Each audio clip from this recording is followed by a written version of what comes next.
Welcome to Start Local, where we talk with business owners, leaders of nonprofits, and other members of our community focused on doing business in and around Chester County, Pennsylvania. Each episode will provide insight into the local business scene and tell you about opportunities to connect with and support businesses and nonprofits in your local area. The Southern Chester County Chamber of Commerce promotes trade, commerce, industry, and sustainable economic development while supporting a diverse and growing marketplace. The Chamber is proud to partner with the Start Local podcast to raise the profile of businesses and nonprofits throughout Chester County. Learn more about the Chamber at sccc.com. That's sccc.com. Welcome to Start Local. I'm Liam Dempsey. Eric Goodmanson and I are gathered in the podcast studio this morning. Eric, how are you? I am doing well, bright-eyed and bushy-tailed. Look at that. Look at that. Folks, we are really excited to connect in person again with our local podcast community. Yep. We are going to gather again over good conversation, great food, and refreshing drinks. That's right. The venue will be Stolen Sun, which we've attended before, and and that location is in Exton, and the date is Wednesday, September 24th from 5 p.m. to 7 p.m.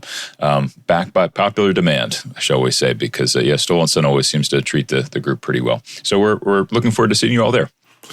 Yet right now, we are looking forward to our conversation with Jason Feller, entrepreneur and owner of Crystal Clean Canz. Jason, welcome. Thanks so much for having me, Liam and Eric. Jason, I see you all the time around the Southern Chester County Chamber of Commerce, but it's nice to have you here in the podcast studio so we can go a little bit more in depth. I'm looking forward to this conversation with you. I'm looking forward to talking trash today. How long you been waiting to say that? I've been planning that for 2 years. That's a canned line. Oh. Alrighty, folks. Well, let's try to stop the puns and get into the questions. Jason, your business, Crystal Clean Canz, provides on-site trash cleaning services for commercial and residential customers in Southeast Pennsylvania and Northeast Maryland. That's a unique business offering. But just to help give our customers a little bit of context for what we're going to be chatting us about today, can you share your elevator pitch? How do you sell your business in 30 seconds or less? Sure. I'm the business that comes to you and your house and provides that feeling of clean. All of your senses are touched with this by removing germs with 190-degree temperature water, which is hotter than your dishwasher. We take all that dirty water with us. We bring your trash can back to your house, smelling fresh and sanitized, so you don't have the bugs and rodents in your house. Well, prior to starting your own business and owning your own business, you had a successful career in country club and athletic club management. In our pre-show conversation, you made it clear that while you loved that work and you needed a change. So tell us about that, or very bluntly in another way, why the heck did you decide to start your own business? That's a great question. Jokingly, I say I lost a few screws and found them behind the dumpster. But ultimately, I spent 20 years in country club and private club management. I loved that world, sometimes too much, where I was working 60, 70, 80 plus hours a week. And ultimately got to a point where my wife came to me and said, hey, Jason, you realize you've taken 37 days off this year, and 14 of those were our vacation. And it was kind of one of those, oh, wow moments, what am I doing with my life moments? And we talked about it. Country club world has a lot of entrepreneurialism in it. Where you're always trying to create new activities, events, new operations in the country club world. And I said, why not me? I've been doing this for other people now for 20 years. Why not me? Yeah, I like that. And that sets us up for our next question is, you've decided now that you want to work for yourself, you want your own business. How did you figure out what kind of business you wanted to own? And ultimately, then, I guess the question really is how did you decide that cleaning cans was the right opportunity for you and, as you said, for your family? Gosh, so that decision, so the decision to say I'm going to look at something on my own, prior to me leaving the country club world there, And I say leaving, I don't know if I'm fully ever gone from there, but prior to leaving it was probably a 2-year process of just finding out a little bit more about me and what I wanted. I've always wanted something where I dug in, and I've always been one of those hands-on leaders. I knew I only had so much money to invest. I was looking at the time, it was just after COVID, and I was struggling to hire line-level employees for those basic jobs. I consider trash can cleaning a very basic job, but nobody wanted to do the simple things, including dishwashing. So I was actually looking for dirty jobs to do that I said, how do I create a service out of a dirty job? Something that maybe is finding that hidden extra thing that most people aren't choosing as an amenity right now, but it is a value add. Well, people in the trenches of traditional W-2 work sometimes dream of being their own boss. You were a little different because you were a manager reporting to a board of directors. But I think this question about the quintessential American dream still applies. What was your biggest surprise in starting and running your own business? Because I suspect it didn't go quite the way you had dreamt it would. It did not go quite the way I had dreamt it would. I think anybody who starts their own business has a little bit of a pipe dream saying, oh, yeah, I'm going to be turning a profit year one. At the end of the year, I'm going to be, writing myself checks and taking great vacations. What were the biggest surprises? I would say there's a couple things. In the country club world, I had multiple people reporting to me.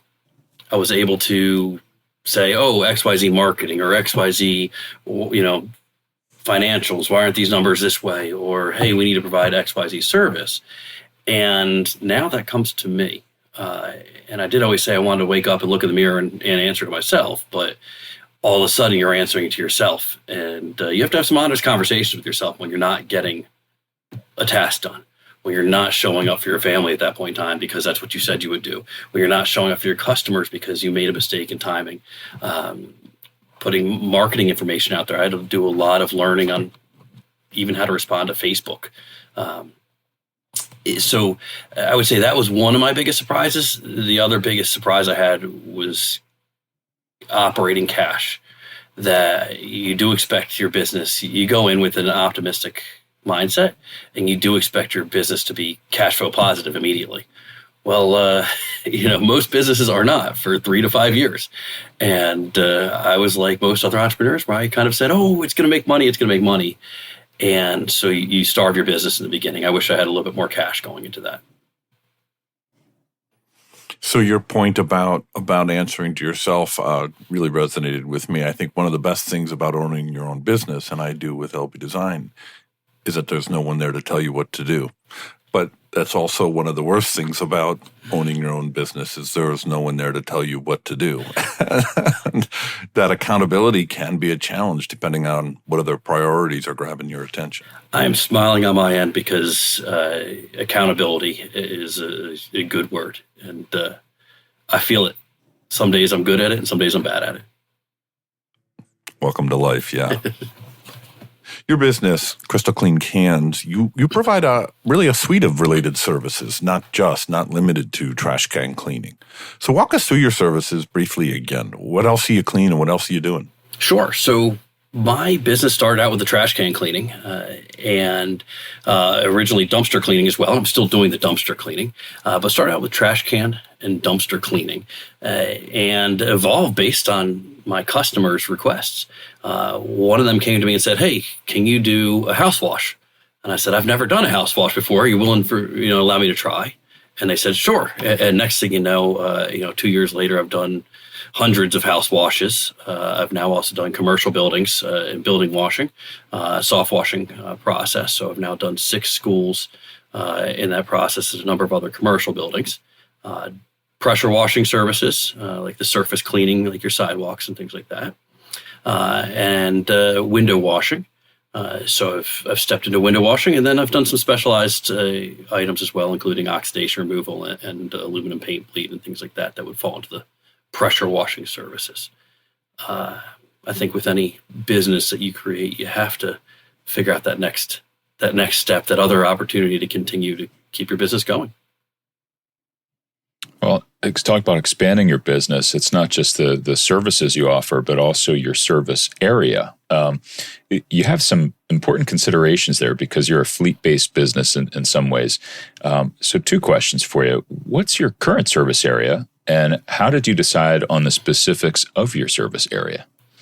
So my service area runs down to roughly Havre de Grace, Maryland, along the Delaware border. I stay in Pennsylvania, up to 202, out to Exton and Route 30, and I run all the way back down to the Susquehanna there. So a little bit of Lancaster County, Chester County, and this year we expanded back into Maryland based on requests. The service area was determined based on time. So time and miles are actually my biggest expense in this business. If I can keep my route tight, I can keep my costs low. We try and be as affordable as possible to our customers. We recognize we're amenity, but we also need to keep that amenity at an appropriate price. So we stay in Pennsylvania, partly because we have a great counterpart in Delaware who helped us get into this business, and also still continues to advise and offer networking support. And I value relationships, so again, we've stayed out of that area, even though it's close to us. But it's mostly based on time and travel time, and it costs $5 to go 10 miles. So we will stick to our routing as tightly as possible. Can I ask a clarifying question on that? Do you mean 10 miles on the road or 10 miles as the bird flies? 10 miles on the road. So every 10 miles I drive costs roughly $5. So you've chatted about how you're supporting both commercial and residential customers. Can you tell us a little bit about what your customer breakdown is? What percentage of customers are commercial and what are residential? How does that play out for you? Of the trash can cleaning business, it is different than what I originally intended. I thought I was going to be roughly 60-40 for residential trash can cleaning to commercial customers. I'm actually roughly 90% residential trash can cleaning customers. Of those, I've just shy of 400 recurring customers or maintenance plan subscribers. And of those customers, roughly 80% are on a quarterly cleaning. Maintenance cleaning.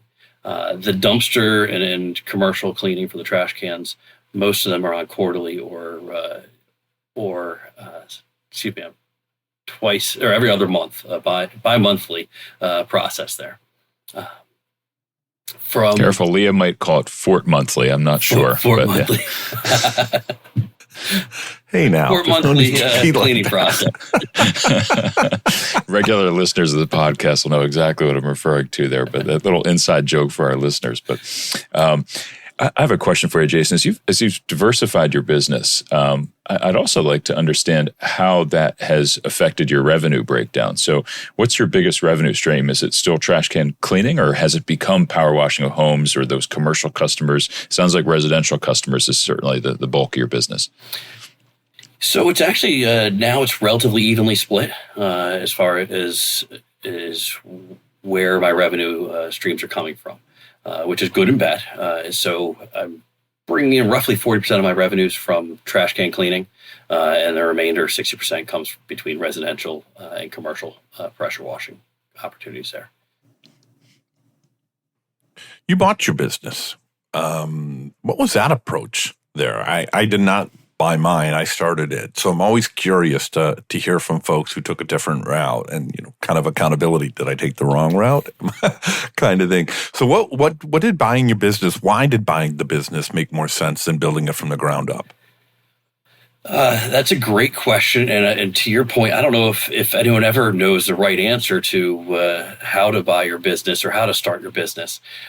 For us, me and my wife, who are partners in the business, when we were finally deciding on what we were going to do, we had looked at buying a trailer and relabeling it and coming up with our own name and all those things. But we ended up buying the trailer, a used trailer, off of some of the networking groups there, and they were based out of Pittsburgh, so we couldn't buy their business and customers and client base. But when looking at the finances of things, cash is king, and we decided to go the easy route and say, we'll buy your business name. That way we don't have to rebrand the trailer. We don't have to rebrand a website. We don't have to create new Facebook marketing. We can take the email address. And when it came to speed of delivery and overall cost, we said, let's just buy the business as it is, and we'll just move it over here to Eastern Pennsylvania, which is part of the reason I have a Western Pennsylvania area code there. So our phone number starts with 724. And it has worked in our favor and against us at times, where people don't think we're local to Southeast Pennsylvania. And there's other times people have called us because they said they remembered our number was different than everyone else's number. That's an interesting perspective. And I know in the world of voice over IP, it doesn't really matter where your phone number is. There's no such thing as a truly local number anymore. And a lot of the 610 numbers are out. You can't buy a 610 number unless you acquire it from somebody else or a broker or something like that. But you can't exactly call a telephone number or a telephone company and get a 610 number. So it's interesting to hear that people just are remembering it because it's different. That's different to me. I did an analysis of what area codes I had in my system. And I said before, I've got almost 400 maintenance customers there. And I think I've got like 60 different area codes there. It's absolutely mind-boggling to me. You'd think everyone would be local, but it is a lot of different area codes. Yeah, and I suppose with our mobile phones, right? We spent a couple of years in Chicago for work. We spent a couple of years in Houston. We move up to Minneapolis. We move to Chester County. We just keep the same mobile phone. And so, yeah, that's so interesting. So interesting. I don't care what phone number I text as long as I get the money in once I provide my service. So. Oh, speaking about money, you previously shared that you went into this business ownership, expecting your business to grow over time and be cash flow positive very quickly. And, I think that's a very optimistic approach. So I think you opened, if I remember correctly, in February 2023. And as we're recording this, it's now the third quarter of 2025. Have your growth expectations played out in that relatively long run? And how's your profitability going in general, if I may ask?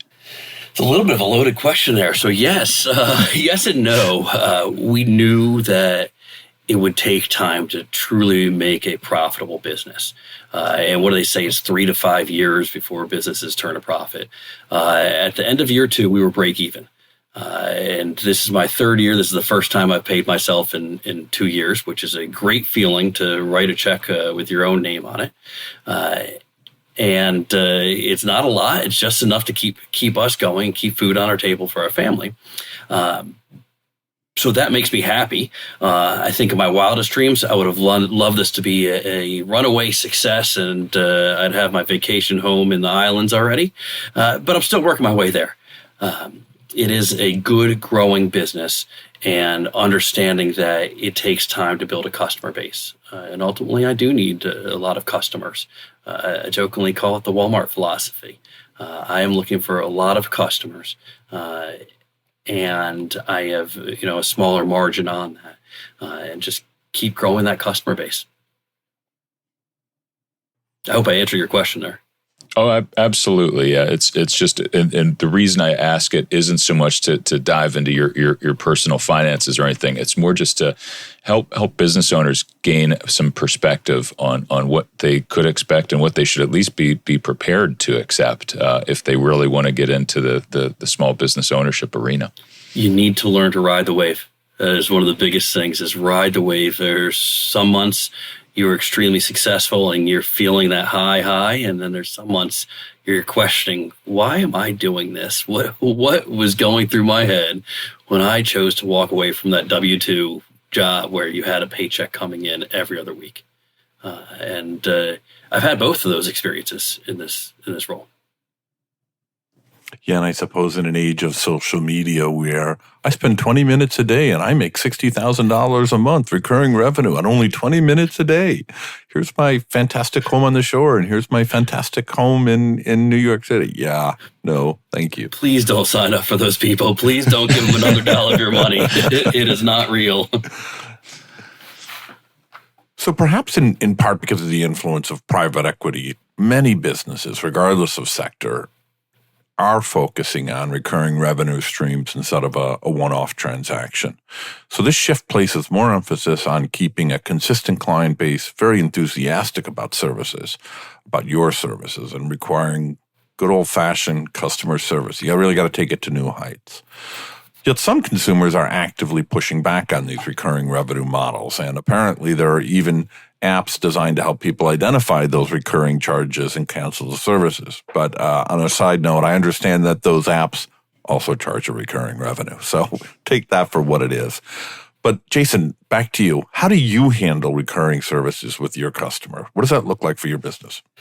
Actually, I really like your lead up there to that, Liam. And that was actually one of the ideas that we had, was creating a simplified, recurring revenue stream. I was not looking for a business where I was chasing a big dollar. I wanted to create a customer service based business. And yes, trash can cleaning is customer service based. I wanted to create a business that was falling within what I knew is how to take care of the customer. And the best way I learned was preventative maintenance. Just like you would go and take a shower every day, or wash your dishes, or change your oil. What we looked at was how good people felt on a consistent basis when they kept those spaces around their home clean. And for me, it was keeping the trash can clean. And I've had very, very little negative feedback in the fashion of people dropping recurring plans. I have a 98% retention rate right now, which is absolutely amazing for these businesses. And ultimately, the model of recurring revenue is typically only looked at negatively when it's forced upon people.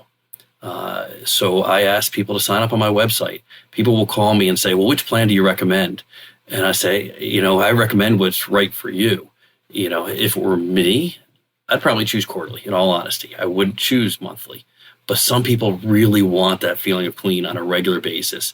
And the moment there's something in their can, they're calling me saying, can I get an extra cleaning? And I know I'm going on a long-winded answer here for a recurring revenue stream, but it's one of those things that I want someone to feel comfortable with the decision they make. No buyer's remorse. I am asking for your value-added dollars, and ultimately, I will work with you on that decision. I'm just imagining someone that needs to get their trash cans cleaned every single month, and they must generate a lot of trash. I tend to be a pretty clean person myself, and I feel like my cans personally don't get that dirty month after month. So it leads me to just a little follow up. Would you say that as you're a bellwether or a canary for what the economy is doing, do people view this as more of a luxury expense, or is it more of no, it really makes me feel good and it's a nice return to stability knowing that my trash cans are clean? That helps me sleep at night. Where do your clients see this service? I am certainly viewed as an amenity to the majority of my customers. I have some people who have signed up because children are sick or somebody is sick in the home, and they say, why bring that one extra touch with germs into my yard or my house? Why should I do that? But I'm certainly an amenity, and I recognize that. And so maybe my signups haven't been, they ebb and flow with how the economy is looking. I don't know if I can truly pinpoint that just yet. I don't know if I've got large enough of a customer base to do that.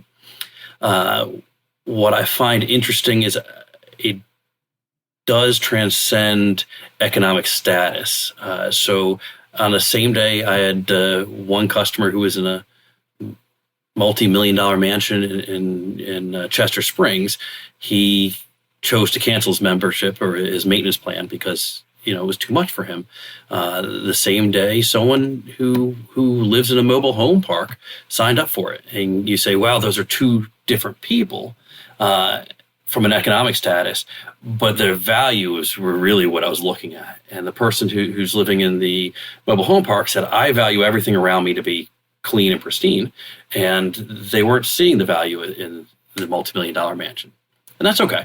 That is in okay. that multi-million-dollar mansion, I imagine the trash cans might be sort of swept around out back. They're in a box somewhere. Maybe nobody's having to experience them. Whereas if you're in a smaller house, you have to walk past that trash can every day, and you don't want it to smell. That's actually really perceptive, because that is exactly how those two houses operate.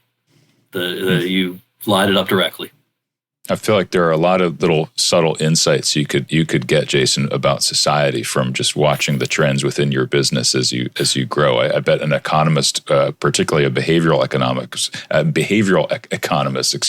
would love to dive into your numbers someday. If I was smart enough, I'd go back to school for that. I love that idea. Starting a business can be scary, especially when you have a family with children. You mentioned that earlier. And so I want to go back to that if I could. Talk to me about making that leap from the successful club manager to a business owner from the perspective of being a father and a husband.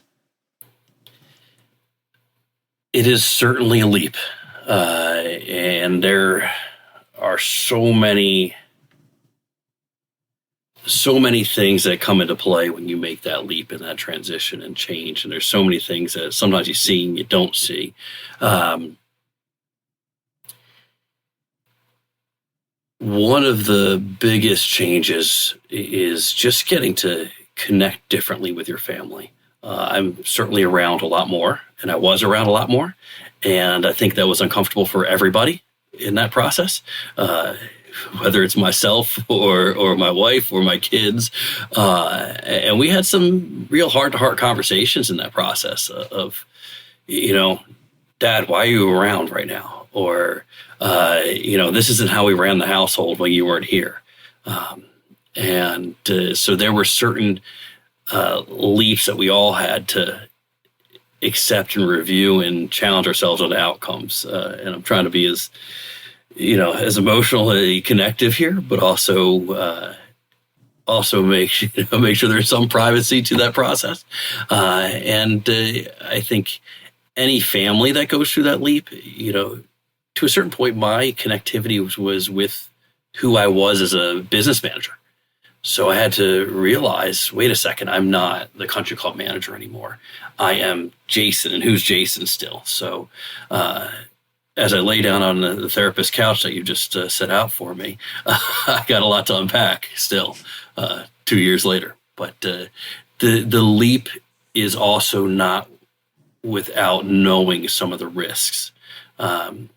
And I would say that many entrepreneurs aren't always risk takers.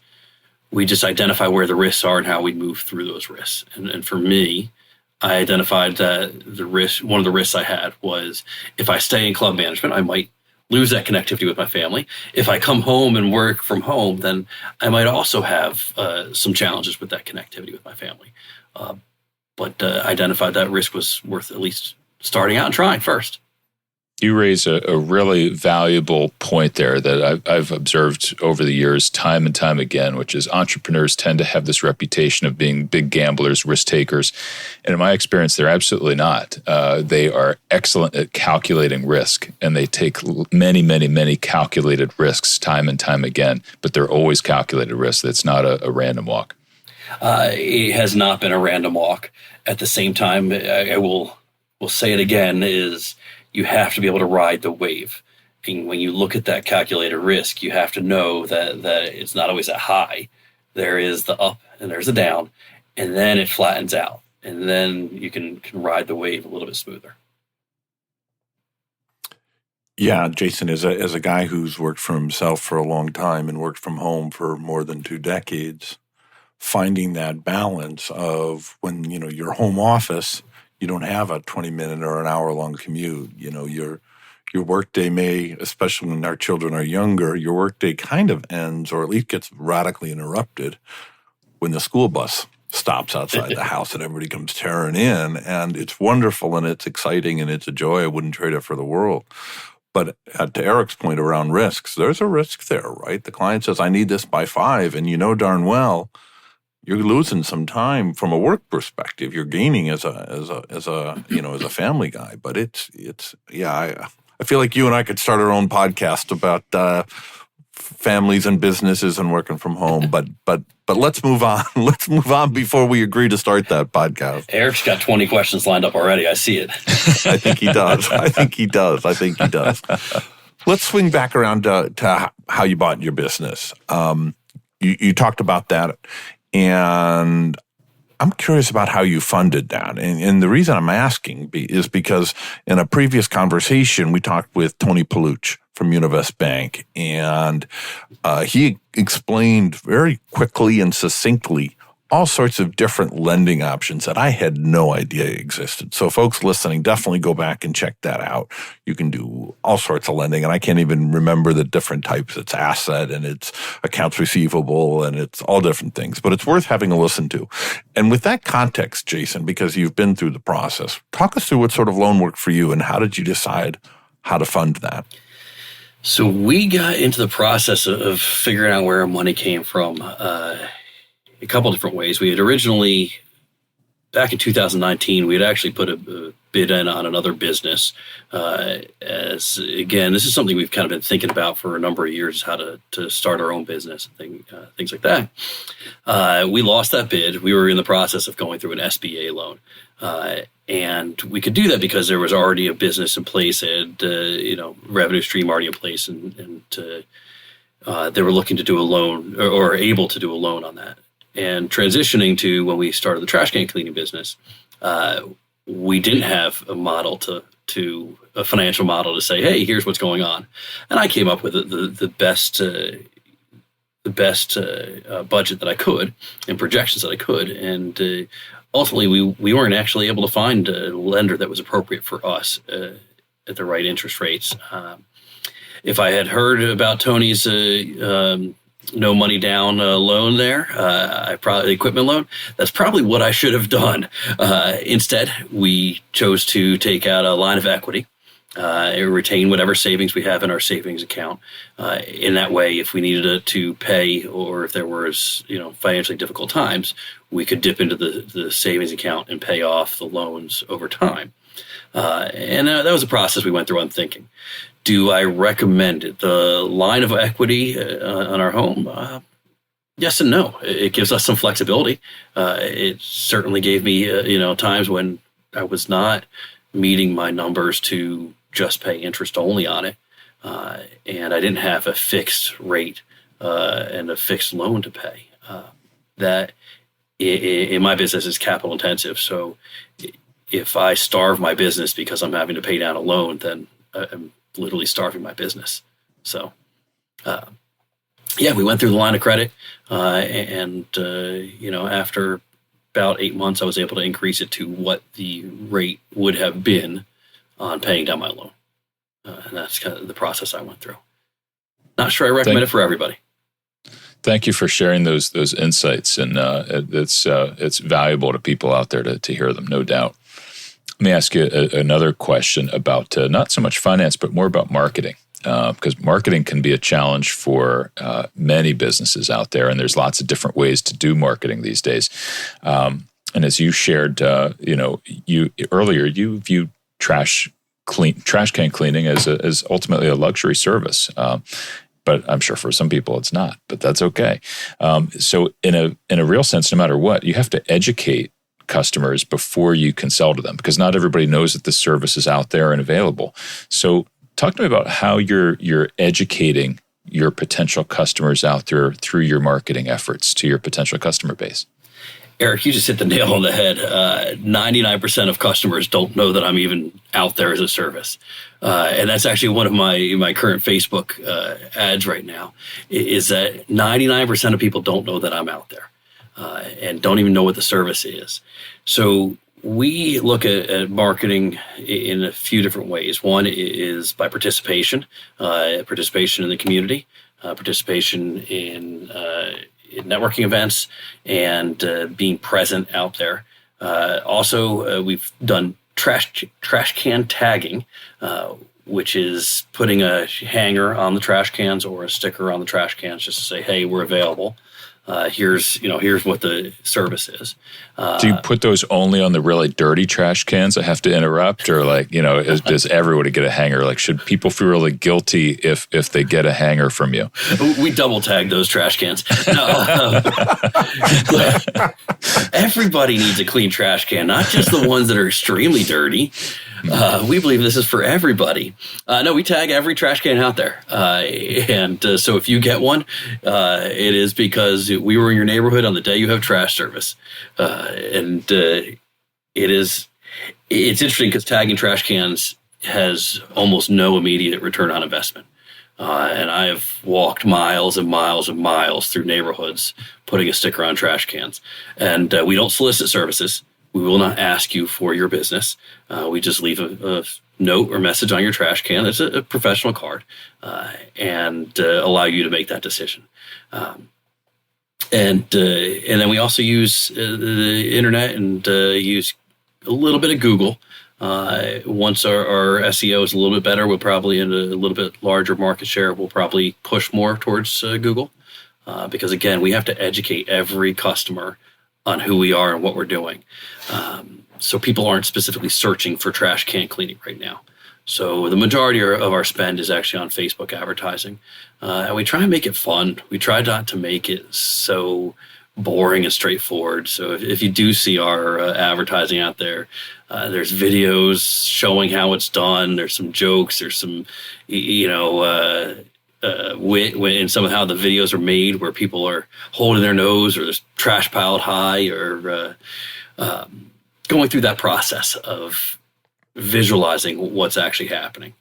Because again, you touch your trash can a couple times a week, maybe, so you might not really think of it until that point. Yeah, I've seen a handful of your ads on Instagram, and they're very cute. So well done. Thank you. Well done. Let's talk about your involvement with the Southern Chester County Chamber of Commerce. We're partnering with them to support businesses and nonprofits across the county. But you, sir, are the current chairman of the chamber. I am. And in fact, Eric is a past chairman, and our previous guest, Tony Paluch, is also a past chair. So the roots run deep here with the chamber, Southern Chester County Chamber of Commerce. But our question for you is this. You just spent the better part of half an hour talking about how you keep yourself pretty darn busy running your business. How are you balancing your chairing of the chamber, those chamber responsibilities, with your commitments to running and help enabling your own business to grow? How do you do that? Well, I mean, I get a lot of windshield time. So in that windshield time, I listen to podcasts like yours. So I've heard some of the podcasts that you've spoken about there. I also get time to make some phone calls and connect. So Cheryl Kuhn is our CEO and president of the chamber. And to be honest, she does a lot of the legwork and gets us guided in the right directions. So myself as chairman and on our board of directors, we can help make the decisions and advise in the way that we're supposed to advise, moving the chamber forward. I love participating in the chamber because of the networking and the connectivity, and that everybody on the chamber is really certainly looking out for each other and growing each other. It is different how I participate now than when I participated before.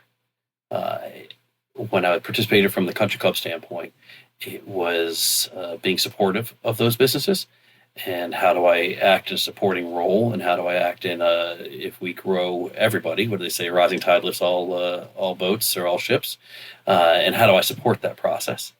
Now I need the chamber in a different way. I need to talk to as many people as I can, because as I said before, 99% of people don't know about me and what I do. So every conversation I can have is beneficial to me. So it is interesting for me, having transitioned, and how I use the chamber differently now.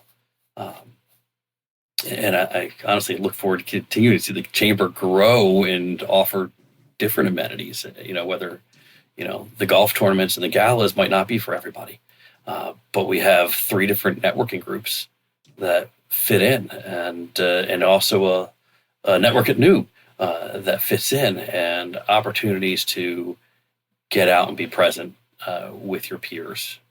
And so I've answered that in a long, roundabout way with my ADHD kicking in there. I apologize, but no, that answered it very, very well. And in fact, the way that you answered it was very appropriate, because the chamber can be different things to different people at different times. It offers a lot of different services and perspectives, and a lot of different ways for people to connect, and a lot of different ways for different types of people to connect. So I thought that was a spot on answer, actually. It's so true. And we appreciate our relationship with you here, because you're supporting our members in that same fashion and highlighting and identifying them and bringing light to what they do.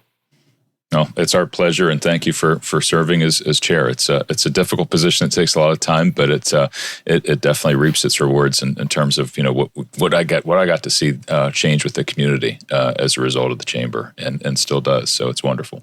Definitely. Let me ask you this: is there a business or a nonprofit organization in Chester County that more folks should know about? How many can I list? Only one. It must be only one. Only one? Can I list 3? Only one. A business or a nonprofit? You can do one of each. One nonprofit, one business, if you'd like. Okay. Nonprofit, I would say New London Counseling Center. They're based here, right near where I live here in New London, Pennsylvania. Avon Grove School District, but they support multiple school districts in multiple areas, and their team is just absolutely phenomenal. And they're providing low cost mental health assistance to the region and right into our school districts, which need that support. So New London Counseling is kind of near and dear to my heart there. And then there's another one who is not a nonprofit. He is operating as a for-profit, but This Sober Vet, who is Joe Urich, is running a podcast to highlight the issues that veterans are going through, and bringing to light through conversation on how people have overcome the alcohol or abuse of drugs in that fashion. And I think he deserves a huge shout out there. Well, we'll be sure to link to both of those organizations, both of those efforts in our show notes over at startlocal.co. Jason, you've talked a lot about your business and how you've gone from just getting started, taking on the loan, and then in year 2, you were covering your costs, and now you're starting to pay yourself. Makes me wonder, are you hiring yet? I wish I was hiring full time for so many positions. I'm going to be holding off for this year on hiring for my trash can cleaning and pressure washing businesses. I'm still at the point where I can cover that myself. I am probably going to be looking into next year to hire some part-time assistants in that process, so the 2026 season. And then I'm looking at a couple different opportunities. As we talked about earlier, you have to have multiple different ways of generating revenue in your businesses. And I'm looking at another line that I can add onto the Crystal Clean Canz brand there, and potentially will be hiring for this fall and winter season for part-time work. I'm still in the process of determining if it's the right way for me. As we talked about with entrepreneurs, we got to identify that risk and verify where that risk is. So that's the long answer. The short answer is no, and hopefully I will be soon. So here's a question. I think I know the answer to it, but I'm going to ask it anyway. How can the local community support you and your business? I might surprise you here, Eric. I actually am looking for ways to give back to charities and auctions.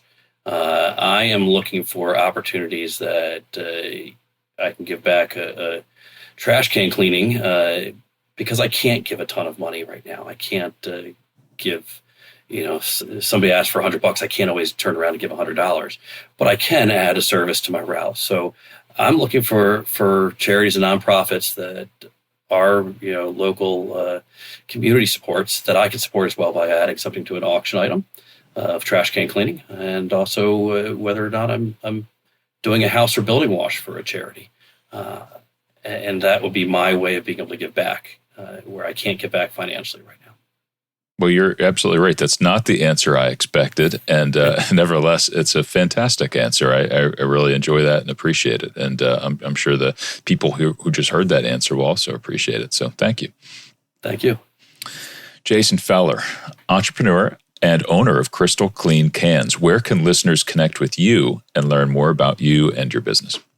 Heavily on Facebook, facebook.com/Crystal Clean Canz, and that's cans with a Z. Our website is also www.crystalcleancanz.com. And we're also on Instagram at Crystal Clean Canz with a Z. I feel like a broken record there, but if you want to email us, our email is info@crystalcleancanz.com, and that's cans with a Z. I'm not sure. Is Jason, that cans with a Z or with a Z? I think it's cans with a Z. With a Z. Or Zeta. Perfect. However you want to say that. Or for our friends in Canada and the United K, it's with a Z. Oh, Z. So, yeah. Sorry. You couldn't get in your fortnight, but you had to get in a Z today, Liam. Thank you. Yeah. I knew it would happen sooner or later. Yeah. You earned your $10 bet today, Eric. Jason, info@crystalcleancanz.com. Is that where nonprofits would email you to let you know that they might be interested in taking up your generous offer for auctions and the like? That would be the best place to contact me. Sometimes it takes me a little time during busy season to reply, but I will definitely get back to you.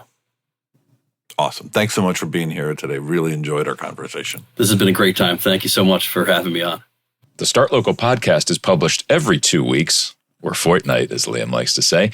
We invite you to subscribe to Start Local using your favorite podcast app or ask your smart speaker to play the Start Local podcast.